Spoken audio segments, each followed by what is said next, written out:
ಒಂದು poster viral ಆಗ್ತಿದೆ. ರಾಜ್ಯದ ಬಿಜೆಪಿ ಸಂಸದರಿಗೆ ಅವರದ್ದೇ ಕಾರ್ಯಕರ್ತರು ಗೋ ಬ್ಯಾಕ್ ಎನ್ನುತ್ತಿರುವುದು ಅತ್ಯಂತ ನಾಚಿಕೆಗೇಡು. ಕನ್ನಡಪ್ರಭದ ಒಂದು ಪೇಪರ್ ಕಟಿಂಗ್ ಇದೆ. ಮಂಗಳೂರಲ್ಲಿ ಮತ್ತೆ ಶೋಭಾ ಗೋ ಬ್ಯಾಕ್. ಕೇಂದ್ರದಿಂದ ರಾಜ್ಯಕ್ಕೆ ಆಗುತ್ತಿರುವ ಅನ್ಯಾಯದ ವಿರುದ್ಧ ಧ್ವನಿ ಎತ್ತಲಿಲ್ಲ, ನಾಡಿನ ನೆಲ ಜಲ ಸ್ವಾಭಿಮಾನದ ಪರ ನಿಲ್ಲಲಿಲ್ಲ, ಅಭಿವೃದ್ಧಿ ಕೆಲಸಗಳನ್ನು ಮಾಡಲಿಲ್ಲ. ಜನವಿರೋಧಿ ಬಿಜೆಪಿಗೆ ರಾಜ್ಯ ದೇಶದ ಜನತೆ ಚುನಾವಣೆಯಲ್ಲಿ ಗೋ ಬ್ಯಾಕ್ ಎನ್ನಲಿದ್ದಾರೆ ಅನ್ನುವಂಥದ್ದು. ಇದು ಇಂಡಿಯನ್ ನ್ಯಾಷನಲ್ ಕಾಂಗ್ರೆಸ್ ಪಕ್ಷದ್ದು. ಓಕೆ, ಒಂದು ಪಕ್ಷ ಖಂಡಿಸಿದೆ ಅಥವಾ ಟೀಕೆ ಮಾಡಿದೆ ಅನ್ನೋದನ್ನ ಒಪ್ಕೊಳ್ಳೋಣ. ಆದ್ರೆ ಈ ಎಕ್ಸಾಂಪಲ್ ಯಾಕೆ ತೋರಿಸ್ತಿದ್ದೀನಿ ಅಂದ್ರೆ, ಇಡೀ ದೇಶದಲ್ಲಿ 2024 ಲೋಕಸಭಾ ಚುನಾವಣೆಯಲ್ಲಿ ಬಹುದೊಡ್ಡ ಭಯ ಶುರುವಾಗಿದೆ ಮೋದಿ ಅವರಿಗೆ, ಕೇಂದ್ರ ಗೃಹ ಸಚಿವ ಅಮಿತ್ ಶಾ ಅವರಿಗೆ, ಬಿಜೆಪಿ ರಾಷ್ಟ್ರೀಯ ಘಟಕದ ಅಧ್ಯಕ್ಷ JP ನಡ್ಡಾ ಅವರಿಗೆ. ಕಾರಣ ಏನು? ಸುಮಾರು 10 ಕೋಟಿ ಜನ ನೋಟ ಓಟ್ ಹಾಕುವಂತಹ ಸಾಧ್ಯತೆ ಇದೆ ಅಂತ ಗುಪ್ತಚರ ಇಲಾಖೆ, ಕೇಂದ್ರದ ಗುಪ್ತಚರ ಇಲಾಖೆ ಒಂದು ಸುಳಿವು ನೀಡಿದೆ ಅನ್ನುವಂಥದ್ದು ಈಗ ಬಿಜೆಪಿಯ ಆಂತರಿಕ ವಲಯದಲ್ಲಿ ಚರ್ಚೆ ಆಗ್ತಿರುವಂತಹ ಬಹುಮುಖ್ಯ ಸಂಗತಿ. ಮೋದಿಯ ಭಜನೆ ಮಾಡುವ ಮಾಧ್ಯಮಗಳು ಈ ಸಂಗತಿಯನ್ನ ಹೇಳೋದಿಲ್ಲ. ಮೊದಲೇ ಸ್ಪಷ್ಟವಾಗಿ ಹೇಳ್ಬಿಡ್ತೀನಿ. 100 ಕ್ಷೇತ್ರಗಳಲ್ಲಿ 545 ಲೋಕಸಭಾ ಕ್ಷೇತ್ರಗಳ ಪೈಕಿ 100 ಕ್ಷೇತ್ರಗಳಲ್ಲಿ ಅತಿ ಕಡಿಮೆ ಮತಗಳ ಅಂತರದ ಸೋಲು ಗೆಲುವುಗಳು 2024ಕ್ಕೆ ಯಾವ ಸರ್ಕಾರ ಬರುತ್ತೆ ಅನ್ನೋದನ್ನ ನಿರ್ಧರಿಸಲಿದೆ.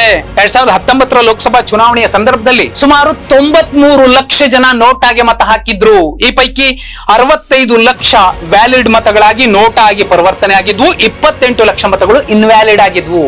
ಆಗ್ಲೇ 1 ಕೋಟಿ ಜನ ನೋಟ ಮತ ಹಾಕಿದ್ರು. ಈಗ ಆ ನಂಬರ್ 9+ ಆಗುತ್ತೆ, ಅಂದ್ರೆ 10 ಕೋಟಿ ಜನ.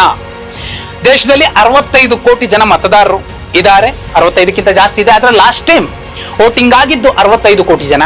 ಈ ಪೈಕಿ ಮುಂದಿನ ಚುನಾವಣೆಯಲ್ಲಿ 65 ಕೋಟಿ ಜನನೇ ಮತ ಹಾಕಿ 10 ಕೋಟಿ ಜನ ನೋಟ ಹಾಕ್ಬಿಟ್ರೆ, ಅರೆ ನಮ್ಗೆ ಬಿಜೆಪಿ ಬೇಡಪ್ಪ, ಕಾಂಗ್ರೆಸ್ ಬೇಡಪ್ಪ, ಬಿಜೆಪಿಗೆ ಬಹುದೊಡ್ಡ ಹೊಡೆತ ಬೀಳುತ್ತೆ. ನೋಡಿ, ಸ್ಪಷ್ಟವಾಗಿ ಬಿಜೆಪಿ ಆಂತರಿಕ ಲೆಕ್ಕ ಇದೆ. ಈಗೆಲ್ಲ ಮೋದಿ ಭಜನೆ ಮಾಡ್ತಿರುವಂತಹ ಮಾಧ್ಯಮಗಳು ಹೇಳ್ತಿರೋದು 400 ಅಷ್ಟಾಗಲ್ಲ. 10 ವರ್ಷಗಳ ಸುದೀರ್ಘ ಆಡಳಿತ ವಿರೋಧಿ ಅಲೆ ಇದೆ. ಇಂದಿರಾ ಗಾಂಧಿಗೆ ಕಷ್ಟ ಆಯ್ತು, ಉಕ್ಕಿನ ಮಹಿಳೆ, ಈ ದೇಶದ ಉಕ್ಕಿನ ಮಹಿಳೆ, ಆಕೆ ಕೈಲೇ ಆಗ್ಲಿಲ್ಲ. ಅಂಥದ್ರಲ್ಲಿ ಮೋದಿ ಅವರು ಏನ್ ಮಾಡಿದ್ದಾರೆ? ಕಾಂಗ್ರೆಸ್ ಕೂಡ ಇದನ್ನ ಪ್ರಶ್ನೆ ಮಾಡ್ತಾ ಇದೆ. 250ರ ಗಡಿಗೆ ಬಿಜೆಪಿ ಏಕಾಂಗಿಯಾಗಿ ಮುಟ್ಟಬಹುದು. ಇನ್ನು ಅವರ ಪಕ್ಷ NDA ಪಕ್ಷಗಳು 30ರ ಗಡಿ ಮುಟ್ಟೋದು ಕಷ್ಟ. 280ರ ಗಡಿಯನ್ನ ಇಬ್ರು ಸೇರ್ಕೊಂಡು ಮುಟ್ಟೋದು ಕಷ್ಟ. ಈ ಪೈಕಿ 100 ಕ್ಷೇತ್ರಗಳಲ್ಲಿ ಕಡಿಮೆ ಅಂತರದ ಮತಗಳಿಂದಾಗಿ ಸೋಲು ಗೆಲುವು ನಿರ್ಧಾರ ಆಗತ್ತೆ ಅನ್ನೋದಾದ್ರೆ 10 ಕೋಟಿ ನೋಟಾದ ಭಯದಿಂದಾಗಿ ಎಲ್ಲಿಗೆ ಬಂದು ನಿಲ್ಲಬಹುದು ನೋಡಿ. ಒಂದು ಲೆಕ್ಕಾಚಾರದ ಪ್ರಕಾರ 257, 260ಕ್ಕೆ ಬಂದು ನಿಲ್ಲಬಹುದು. ಇನ್ನೂ ಒಂದಷ್ಟು ಪಕ್ಷಗಳನ್ನ ಗೋಗರಿಬೇಕಾಗತ್ತೆ, ಬನ್ನಿ ಬೆಂಬಲಿಸಿ, ನಮಗೆ NDA ಸರ್ಕಾರ ಮಾಡ್ತೀವಿ ಅಂತ.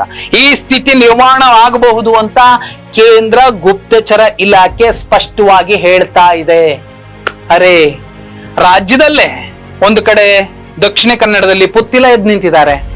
ಉಡುಪಿ, ಮಂಗಳೂರಲ್ಲಿ ಅವರದ್ದೇ ಪಕ್ಷದ ಕಾರ್ಯಕರ್ತರು ಗೋ ಬ್ಯಾಕ್ ಶೋಭಾ ಕರಂದ್ಲಾಜೆ ಅಂತಿದ್ದಾರೆ. ತುಮಕೂರಲ್ಲಿ ಸೋಮಣ್ಣ ಅವರಿಗೆ ವರುಣ ಮತ್ತು ಚಾಮರಾಜನಗರದ ರೀತಿಯಲ್ಲಿ ಬಹುದೊಡ್ಡ ಮುಖಭಂಗ ಆಗತ್ತೆ ಅಂತ ಆಂತರಿಕ ಸಮೀಕ್ಷೆ ಹೇಳ್ತಾ ಇದೆ. ಬೆಳಗಾವಿಯಲ್ಲಿ ಬಹುದೊಡ್ಡ ಆತಂಕ ಇದೆ.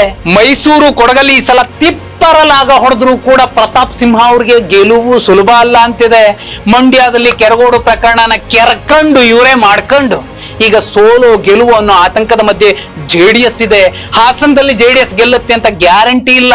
ದಕ್ಷಿಣದಲ್ಲೂ ಕೂಡ, ಬೆಂಗಳೂರು ದಕ್ಷಿಣದಲ್ಲೂ ಕೂಡ ಫೈಟ್ ಕೊಡಬಹುದು ಈ ಸಲ ಕಾಂಗ್ರೆಸ್ ಅನ್ನುವಂತಹ ಚಿತ್ರಣ ಇರೋ ಸಂದರ್ಭದಲ್ಲಿ 10 ಕೋಟಿ ಮತದಾರರು ನೋಟ ಹಾಕಬಹುದು ಅನ್ನುವಂತಹ ಒಂದು ಸುಳಿವು ಬಿಜೆಪಿಯ ಆಂತರಿಕ ವಲಯದಲ್ಲಿ ಚರ್ಚೆ ಆಗ್ತಿದೆ ಅನ್ನೋದಾದ್ರೆ ಬರ್ದಿಟ್ಕೊಳ್ಳಿ, ಸುಲಭ ಅಲ್ಲ ಈ ಸಲ ಮೋದಿ ಅವರು ಅಧಿಕಾರಕ್ಕೆ ಬರುವಂತದ್ದು.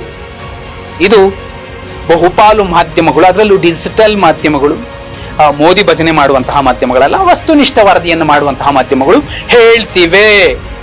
ನಿಮ್ ಪ್ರಕಾರ ಏನಾಗಬಹುದು?